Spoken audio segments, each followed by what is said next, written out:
Welcome to the Boom Breakdown. We're going to do a preview show for the UFC Calgary.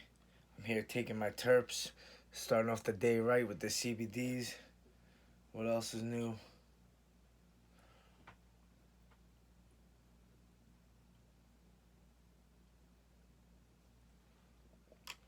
Little drop of that.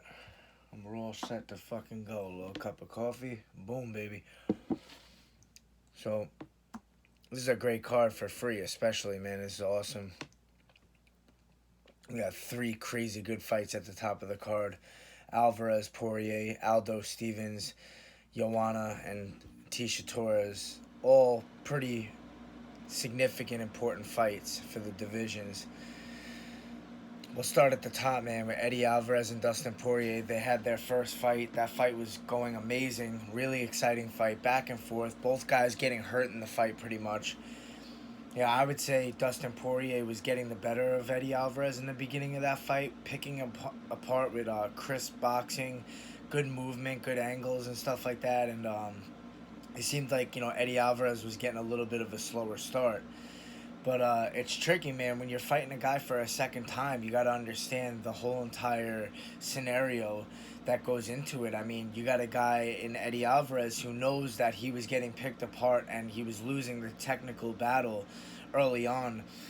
But like Eddie always says, he has that dog in him, and once he gets hurt, he turns on that switch, and that's when we see the real Eddie Alvarez come out. So, in that fight, that's kind of what happened, and then Eddie was taking the toll onto Dustin, putting it on him, hurt him bad, had him against the cage, and that's when he threw that illegal knee that eventually ended the fight.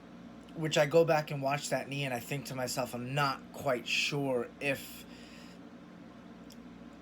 it was as bad as it looked. I mean, it definitely connected a little bit, and Dustin, claims to have had concussion symptoms from that knee. So, you got to take a guy at his word. I mean, it looked like it landed, but it kind of looked skeptical. You wonder, does a guy want out of the fight because it's not going his way? And, you would hate to think that's true, but you never know. If a guy could find a way out of a fight and know he's going to get paid and he's going to get a no contest and possibly get the win because of an illegal blow, maybe the guy is thinking, let's get out of here and take this W real quick. I don't know. But, Eddie seems to think that. He seems to think that Dustin was trying to find a way out of the fight.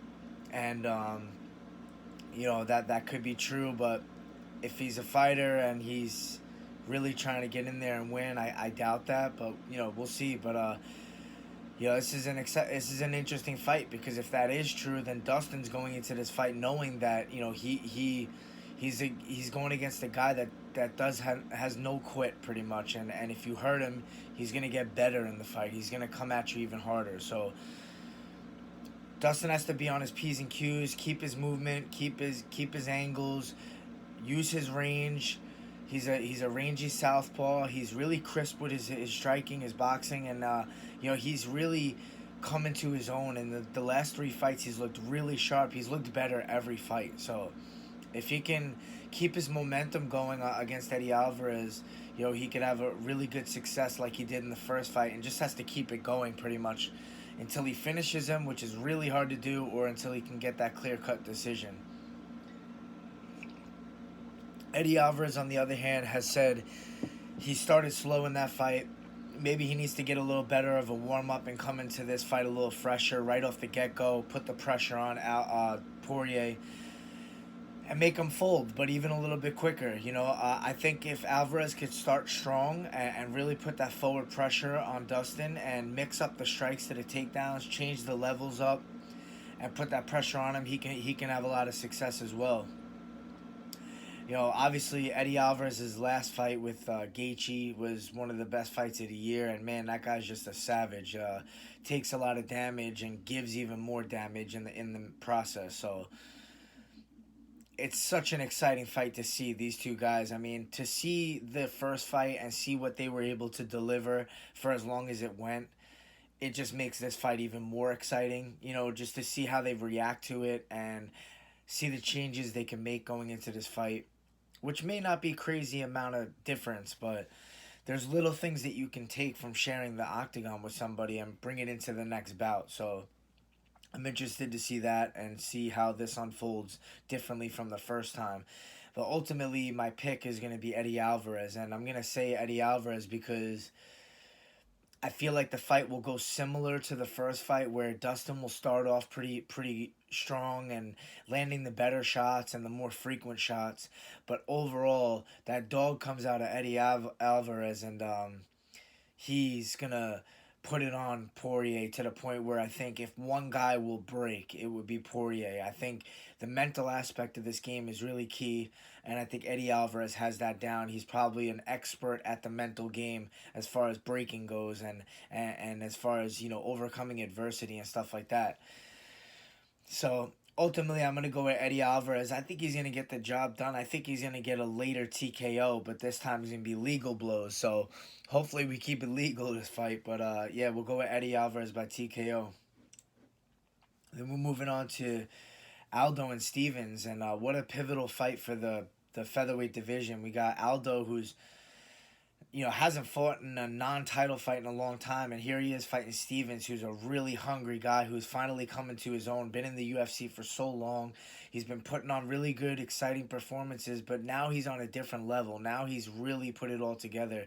His whole game has molded, and he's really using the leg kicks with the heavy hands, and his kickboxing has improved significantly over the years. So I think him sticking with Alliance with Eric Del Furo over there has been a really big help for him, and a really beneficial as well.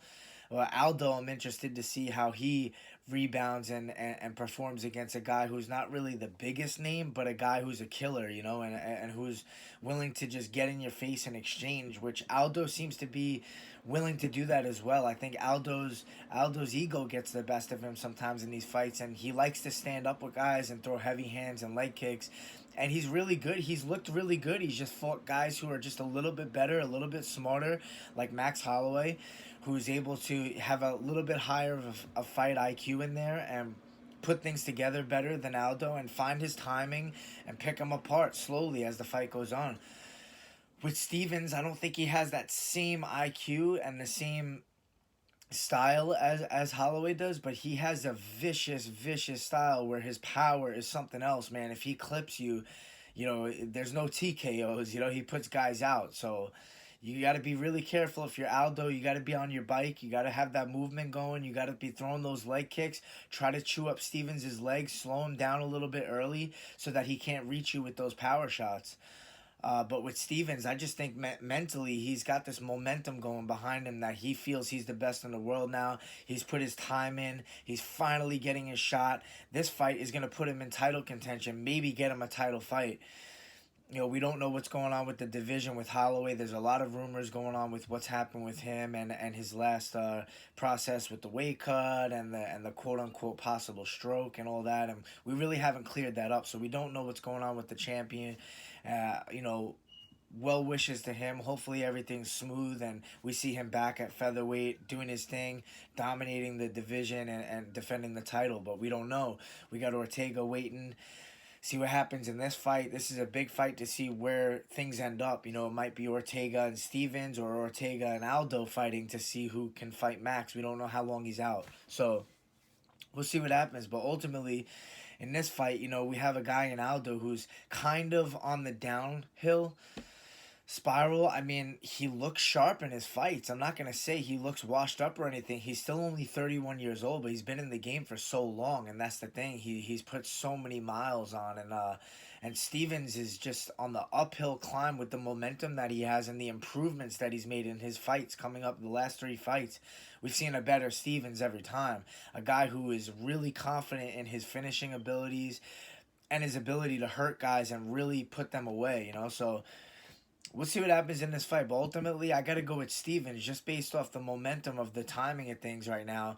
I truly believe Aldo is going to be having a little bit of success early on in the fight because he's a really good boxer and he's a good, good kickboxer, good boxer. But Stevens is going to start to put it on him, I feel. And I feel leg kick for leg kick. I don't know. Stevens was a natural 55er. He throws hard leg kicks too.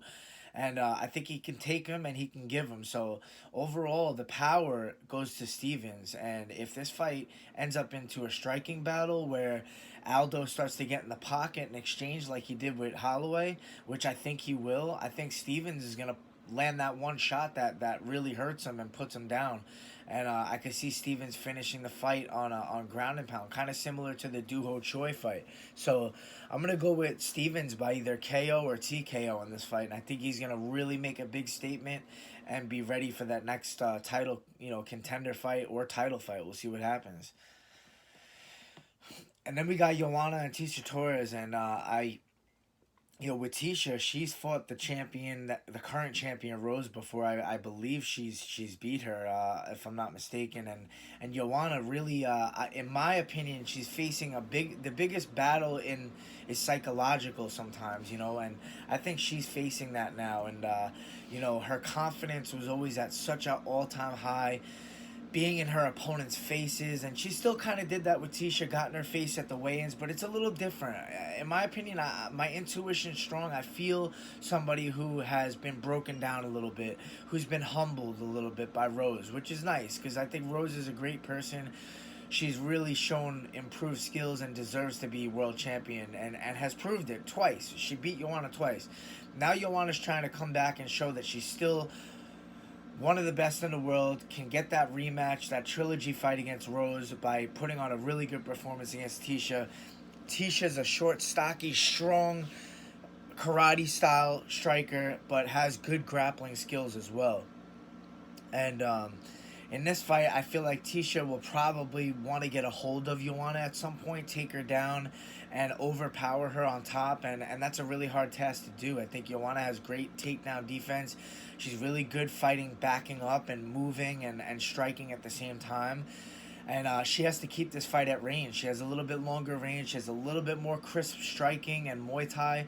And I think if she can keep it at a distance where she's comfortable, she can really pick Tisha apart and show that she's back, But this is a psychological battle, like I said. And lately, in my opinion, I've seen a different Joanna. Joanna used to be very brash and cocky and very, in her opponent's faces, and kind of, just her demeanor was different. And now it seems a little bit slowed down and a little bit back, and she's a little bit nicer to the media and everything like that. So to me, I feel like that means someone took a hit to their ego and they don't want to act a certain way anymore, because they did that for a couple of times and lost. So you don't want to act like that again, all cocky and on top of the world, and then come out and lose again. I mean, this could be Joanna's third loss in a row, and that's crazy to say, because she was looking unstoppable when she was on top. I mean, I think I even said myself, when she was champion and she was dominating people, I can't see this girl losing for a long, long time. And then Rose came around and shocked the world, and twice. So with that said, I mean, honestly, this is a really hard fight to pick. My skill-wise, I want to say Joanna. I can't see how Tisha beats her really skill-wise, But psychological-wise, I think Joanna's taken a big hit from these two losses from Rose. And it takes away from your physical performance when you start, questioning yourself and thinking about how good are you really and all that. So I think it really depends on where Joanna's mental state is at in this fight. And to me, I think she's going to go in there a little bit more hesitant than usual, a little bit more cautious, backs against the fence. She's coming off 2 losses, a lot of pressure. If Joanna has 3 losses in a row, that's what are they going to do with her? I mean, she's might have to move weight classes, change up her whole career, reset everything, and get back to work. But Tisha, on the other hand, is on the up climb, and she's looking good in her last few performances, and she's really strong at the weight class, and she's got a really good karate style for striking, but she's also a good grappler, and she's short and has that what's it called? I don't know. I have it, but when you're short, you have that leverage advantage. Yeah. So if she can get in close, take advantage of the leverage, take Joanna down, use her grappling strength, control her, land some ground and pound, pass guard, land some more ground and pound, she can come out with a decision win here. And it's hard to pick her, and I really I really got to go with Joanna. I just feel like skill-wise, she has the advantage here. Takedown-wise, she's so hard to take down. And,